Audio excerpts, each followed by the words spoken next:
Genesis chapters 8 through 14. 8. But God remembered Noah, and all the animals, and all the cattle which were with him in the ark. Therefore God passed a wind over the earth, and the waters dried, and he restrained the outpourings from the deep, and the belts of the skies, and stopped the torrents from the skies, and stayed the waters from going on to the earth. And so the waters retired and diminished from the period of 150 days. The ark then rested on the 17th day of the 7th month upon the peaks of the high hills, and the waters were retreating and subsiding until the 10th month. In the 11th month the tops of the hills appeared. Then at the end of 40 days Noah opened the window which he had made in the ark, and sent out a raven, and it went, wandered, and turned about until the waters dried away from off the earth. Afterwards he sent out a dove from him, to see if the waters had lessened from the surface of the field. But the dove found not a resting place for the sole of her foot. So she returned to him in the ark, for the waters were still on the whole surface of the earth. So he put out his hand and took her, and brought her to him into the ark. He then waited 7 days longer, and again sent out the dove from the ark. And the dove, returning at dusk, carried in her mouth an olive leaf which had been broken off. So Noah then knew that the waters were off the earth. Waiting yet another 7 days, he sent the dove out again, and it did not again return to him. At the end of his 601st year, on the 1st day of the month, the waters dried from off the earth. Noah then loosened the hatches of the ark, and looking out, perceived that the surface of the ground was dry. And in the 2nd month, on the 27th day of the month, the earth was dry. God then spoke to Noah, saying, Go from the ark, yourself, your wife, and your sons wives along with you, all the animals which are with you, of every kind, with bird and cattle, and with every reptile that creeps upon the earth, bring it along with you, and let them breed plentifully on the land, and cover it, and increase over the earth. So Noah went out, and his wife and his sons' wives with him, every animal, every bird, and every reptile creeping upon the land, according to their species, went out from the ark. Noah then built an altar to the ever-living, and took from every clean beast and from every clean bird, and offered burnt offerings upon the altar. And the ever-living perceived pleasant sweet perfume, and the Lord said in his heart, Never again will I curse the ground to the labor of man, although the thought of the heart of man is wickedness from his youth. And never again will I cut off every animal I have made. During the whole existence of the earth, sowing and harvest, and cold and heat, and winter and summer, spring and autumn, and day and night, shall continue. Chapter 9. God also blessed Noah and his sons, and said, Be prolific and increase, and fill the earth. And the fear and terror of you shall be upon every animal of the land, and every bird of the sky, with all that swarm upon the ground, and all the fish of the waters. They shall be given into your hand. Every living animal that moves shall be food for you. I have given the whole to you like the green herbage. But the flesh with its life, its blood, you shall not eat. And also the blood of your life I will require. From the hand of every animal I will require it. And from the hand of man, even from the hand of his brother, I will require the life of man. Whoever sheds the blood of man, by man his own blood shall be shed. Because I made man under the shadow of God. And be prolific yourselves, increase and swarm on the earth, and multiply on it. God also spoke to Noah and to his sons along with him, saying, Now I myself will fix a covenant with you, and your descendants after you, and with every living animal that is with you, with bird and cattle, and with every animal of the earth with you, of all coming out of the ark, and with every wild beast of the earth. I have fixed my covenant with you, that all flesh shall never again be destroyed by a downrush of water, and there shall never again be a downrush to desolate the earth. God also said, This is the attestation of the covenant which I have made between myself and you, and between all animal life which is with you for every generation. I place my rainbow in the clouds, and it shall be for an evidence of the covenant between myself and all the earth. When there is my cloud covering the earth, and the rainbow appears in the cloud, I shall remember my covenant that is between myself and you, and between all animal life, and there shall never again be a downrush of water to sweep away all living. The rainbow shall be in the cloud, and appear as an eternal record of the covenant between God and all animal life existing upon the earth.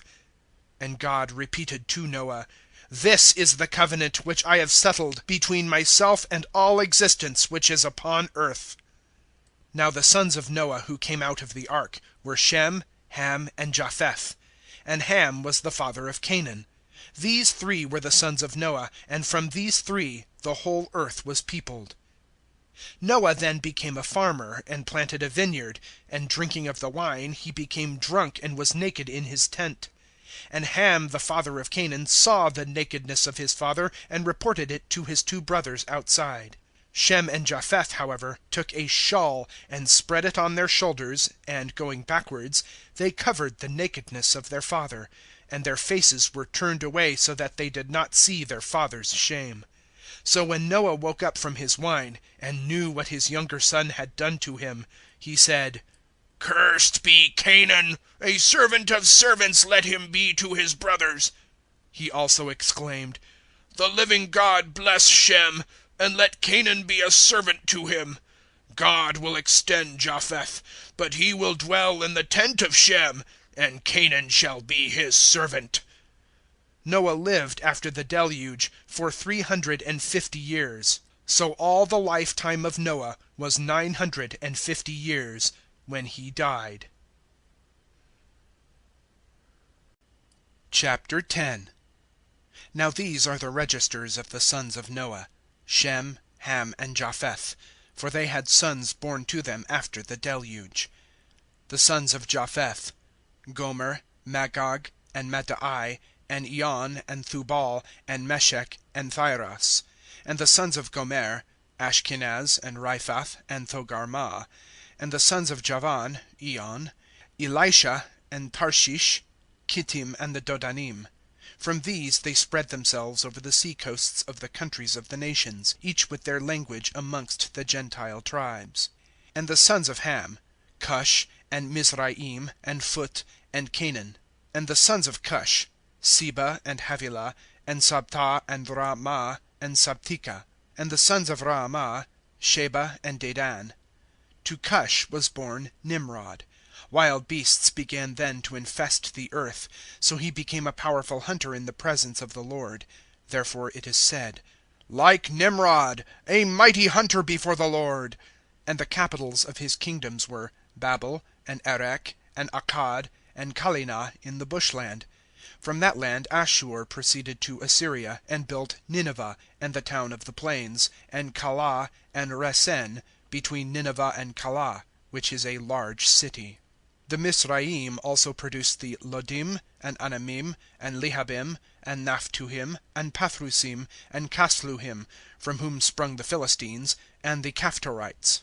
And to Canaan were born Zidon, his eldest, and Heth, and the Jebusite, and the Amorite, and the Girgashite, and the Hivite, and the Archite, and the Sinite, and the Arvadite, and the Zemarite, and the Hamathite. And each spread themselves as the tribes of the Canaanites.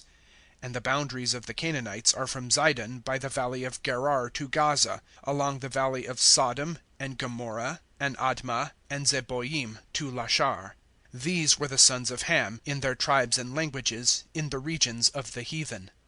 And Shem, the elder brother of Japheth, also produced. He was the father of all the sons of Heber. The sons of Shem were Elam, and Ashur, and Arphaxad, and Lot, and Aram. And the sons of Aram: Uz, and Hul, and Gether, and Mash. And to Arphaxad was born Shelah, and to Shelah was born Heber. And to Heber were born two sons. The name of the first Peleg, because in his days the continent was split up. And his brother's name was Joktan. And to Joktan were born Almadad, and Sheleth, and Hazarmaveth, and Jerah, and Hadoram, and Uzal, and Diklah, and Obal, and Abimael, and Sheba, and Ophir, and Havilah, and Jobab. All these were sons of Joktan, and they populated from Mesha, by the valley of Sephar, a mountain of the east. These are the sons of Shem, by their tribes and by their languages in their countries among the heathen. The above were the families of the sons of Noah, and their descendants by tribes. From them they spread themselves amongst the nations on the earth after the flood. Chapter 11. All the country was agreed for settled objects. But some of them marching from the east arrived at a plain in the bushland and halted there. Then each said to his neighbor, "Come, let us set to work making bricks, and see that they are properly burnt, and bricks shall serve us for stone, and petroleum for mortar." So they agreed. "We will build here for ourselves a city and a tower, whose top shall reach the sky. Thus we will make a beacon for ourselves, so that we may not be scattered over all the surface of the country." But a chief came down to inspect the city and the tower which the sons of men had built. And the chief said, "You see all these people are united in the same purpose, and having begun to do this they will not be restrained from anything they determine upon. I will go down and frustrate their designs, so that one will not listen to another's proposals." So the chief scattered them over the surface of the whole country, and they abandoned the building of the city. They therefore called its name Babel, because it was there that the chief confused the designs of all the country. Thus from there the Lord scattered them over all the surface of the land. These are the genealogies of Shem. Shem was 100 years old when Arphaxad was born to him 2 years after the deluge. Shem then lived after the birth of Arphaxad 500 years, and had sons and daughters born to him. And Arphaxad lived 35 years, then had Shelah born to him. And Arphaxad lived after the birth of Shelah 443 years, and sons and daughters were born to him. And Shelah lived 30 years when Eber was born to him. And after the birth of Eber, Shelah lived 403 years, and sons and daughters were born to him. And Eber lived 34 years, when Peleg was born to him. Eber lived after the birth of Peleg 430 years, and sons and daughters were born to him. And Peleg lived 30 years, and Reu was born to him. Peleg lived after the birth of Reu 209 years, and sons and daughters were born to him. And Reu lived 32 years, when Serug was born to him. And after the birth of Serug, Reu lived 207 years, and sons and daughters were born to him. And Serug lived 30 years, and Nachor was born to him. Serug lived after the birth of Nachor 200 years, and sons and daughters were born to him. And Nachor lived 29 years, when Terah was born to him. And Nachor lived after the birth of Terah 119 years, and sons and daughters were born to him. And Terah lived 70 years, when Abram, Nahor, and Haran were born to him. Now these are the descendants of Terah. Terah had Abram, Nahor, and Haran born to him, and Haran had Lot born to him. Haran died before Terah his father in his native country, in Ur of the Chaldees. Abram and Nahor then took wives for themselves. The name of the wife of Abram was Sarai, and the name of Nahor's wife was Milcah, the daughter of Haran, the father of Milcah and father of Iscah. Sarai was sterile, and had no child for herself. Terah, however, took Abram his son, and Lot his grandson, the son of Haran, and Sarai his daughter-in-law, the wife of Abram his own son, and departed from Ur of the Chaldees to travel to the land of Canaan, and arriving at Haran, they settled there. The lifetime of Terah was 205 years, and Terah died in Haran. Chapter 12. The ever-living then said to Abram, "Depart from your native land and from the home of your forefathers to the land to which I will direct you. And I will make you a great nation, and I will prosper and ennoble your name, and you shall be a benefactor. And I will bless those who benefit you, and punish those who injure you, and all the nations of mankind shall become benefited from you." So Abram departed as the ever-living had told him, and Lot accompanied him. And Abram was 75 years old at his departure from Haran. Abram also took Sarai his wife, and Lot the son of his brother, and the whole of his property which he possessed, and the slaves which he had acquired in Haran. And he proceeded to travel to the land of Canaan, and he came to the country of Canaan. Then Abram traveled in that country to the village of Shechem, as far as Allon Moreh, and the Canaanites were still in the land. The ever-living also appeared to Abram, and repeated, "I will give this country to your descendants." So he there built an altar to the ever-living who had appeared to him. Afterwards he removed from there to the hills at the east of Bethel, and pitched his tent with Bethel at the west, and Hai to the east. There he also built an altar to the ever-living, and called upon the name of the ever-living. Then Abram marched on his journey, and proceeded to the south. But a famine occurred in the land, and Abram went down to Egypt to stay there for a time, as the famine was severe in the land. And as they were approaching Egypt, he said to Sarai his wife, "See now, I know you are a fair woman, and it may be that when the Egyptians see you, they will say, 'This is his wife,' and they may murder me and keep you alive. Say therefore that you are my sister, so that they may show respect to me because of you, and my life may be saved by means of you." And on Abram entering Egypt, the Egyptians noticed that the woman was very fair. The courtiers of the Pharaoh also observed her and sung her praises to Pharaoh. The woman was accordingly taken to Pharaoh's palace. On her account he favored Abram, and presented him with sheep, oxen, asses, slaves, and maids, as well as she-asses and camels. But the ever-living disturbed Pharaoh and his household greatly on account of Sarai, the wife of Abram. So Pharaoh summoned Abram and asked, "Why have you done this to me? Why did you not inform me that she was your wife? Why did you say, 'She is my sister'? For I might have secured her as a wife for myself. But now take your wife and go." And Pharaoh ordered his men about him, and they sent him away, and his wife, and all that he had along with him. Chapter 13. So Abram went up from Egypt with his wife and all he possessed, and Lot accompanied him to the southern pastures. And Abram was very rich in cattle, silver, and gold. Afterwards he marched from the south towards Beth-el, to the place where his tent had at first been pitched, between Beth-el and Hai, to the place where he had formerly built an altar, and there Abram called upon the name of the ever-living. Lot also, who journeyed with Abram, possessed sheep, cattle, and camp followers, so that the land could not support them living together, for their flocks were so great that they could not live together. A dispute accordingly took place between Abram's shepherds and Lot's shepherds, and the Canaanite and the Perizzite, who inhabited the land. So Abram said to Lot, "Let there be no quarrel between me and you, or between my shepherds and your shepherds, for we are both of us brothers. Is not all the country before you? I ask you to separate yourself from me. If you take to the left, then I will take to the right. If to the right, I will go to the left." Lot therefore looked up, and observed all the district of the Jordan, that it was everywhere well watered. Before the Lord swept away Sodom and Gomorrah, it was like a garden of the Lord from the land of Egypt to the valley of Zoar. So the whole plain of the Jordan pleased him, and Lot marched to the east, and they separated from each other. Abram accordingly remained in the land of Canaan, and Lot remained in the villages of the plain, but resided at Sodom. The men of Sodom, however, were very wicked and sinful in the presence of the ever-living. The ever-living said to Abram, after Lot separated from him, "Look upward, and from the place where you are take a view northward and southward and eastward and westward. For all the land which you see I will give to you and to your race forever.